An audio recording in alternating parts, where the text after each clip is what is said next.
Hello everyone, welcome to Yani kitchen. ಕಲ್ಲಂಗಡಿ ಹಣ್ಣಿನ juice ಈ ಬೇಸಿಗೆ ಕಾಲಕ್ಕೆ ಬಿಸಿಲಿಗೆ ಒಂದು ಒಳ್ಳೆಯ ತಂಪಾದ ಜ್ಯೂಸ್. ದೇಹಕ್ಕೂ ತಂಪು ನೀಡುತ್ತದೆ, ನಮ್ಮ ಬಾಯಾರಿಕೆ ಕೂಡ ನೀಗಿಸ್ತದೆ. ಸೊ ಸಿಂಪಲ್ ಆಗಿ ಒಂದು ಕಲ್ಲಂಗಡಿ ಜ್ಯೂಸ್ ಹೇಗೆ ಮಾಡೋದು ಅಂತ ನೋಡೋಣ. ನನ್ನಲ್ಲಿದ್ದ ಒಂದು ಸ್ವಲ್ಪ ಕಲ್ಲಂಗಡಿ ಹಣ್ಣಿನ ತುಂಡನ್ನು ತಗೊಳ್ತಾ ಇದ್ದೇನೆ. ಅದರ ಬೀಜಗಳನ್ನು ತೆಗಿಬೋದು, ಒಂದೆರಡು ಇದ್ದರೂ ಕೂಡ ಪರವಾಗಿಲ್ಲ. ಸ್ವೀಟ್ ಬೇಡ ಅಂತಂದರೆ ಶುಗರ್ ಹಾಕೋದು ಬೇಡ. ನಾನೊಂದು ಸ್ಪೂನಷ್ಟು ಶುಗರ್ ತಗೊಂಡಿದ್ದೇನೆ.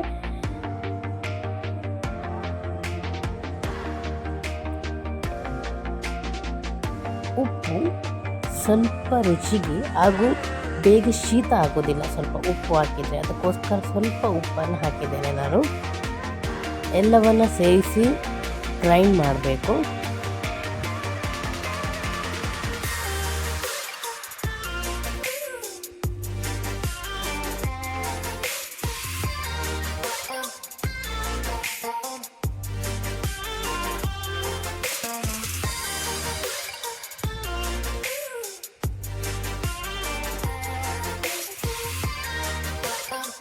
ಜ್ಯೂಸ್ ಆಗಿದೆ.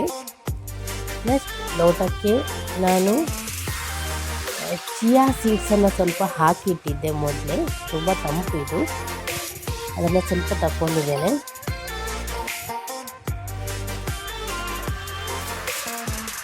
ತಗೊಂಡು ಗ್ರೈಂಡ್ ಮಾಡಿದಂತಹ ಕಲ್ಲಂಗಡಿ ಹಣ್ಣಿನ ಜ್ಯೂಸನ್ನು ಹಾಕುವ. ಸ್ವಲ್ಪ ಲೋಟಕ್ಕೆ ಸುತ್ತ ಉಪ್ಪು ಹಾಕಿದೆ, ನಾವು ಕುಡಿಯುವಾಗ ನಮ್ಮ ಬಾಯಿಗೆ ಸ್ವಲ್ಪ ಉಪ್ಪು ಸಿಗಲಿ ಅಂತ. ಅದನ್ನು ಫಿಲ್ಟರ್ ಮಾಡೋದೇನು ಬೇಕಾಗಿಲ್ಲ.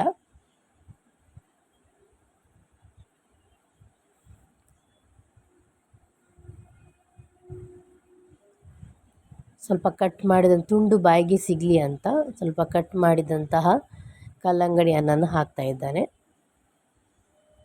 ಐಸ್ ಕ್ಯೂಬ್ ಇದ್ದರೆ ಅದನ್ನು ಹಾಕ್ಬೋದು, ಫಸ್ಟೇ ಹಾಕ್ಬೋದು. ನಾನಿಲ್ಲಿ ಎಲ್ಲಿಯೂ ಕೂಡ ನೀರು ಯೂಸ್ ಮಾಡಿಲ್ಲ.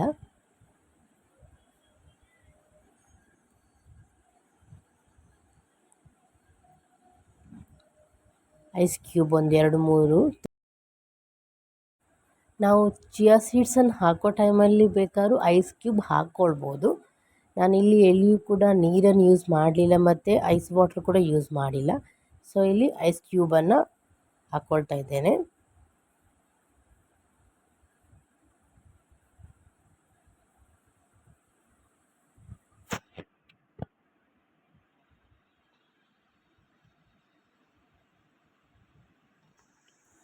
ಬೇಸಿಗೆ ಕಾಲಕ್ಕೆ ಬೇಕಾದಂಥ ಒಂದು ಇಮ್ಮಿಡಿಯೇಟ್ ಇನ್ಸ್ಟಂಟ್ ಆದ ಜ್ಯೂಸ್ ರೆಡಿಯಾಗಿದೆ.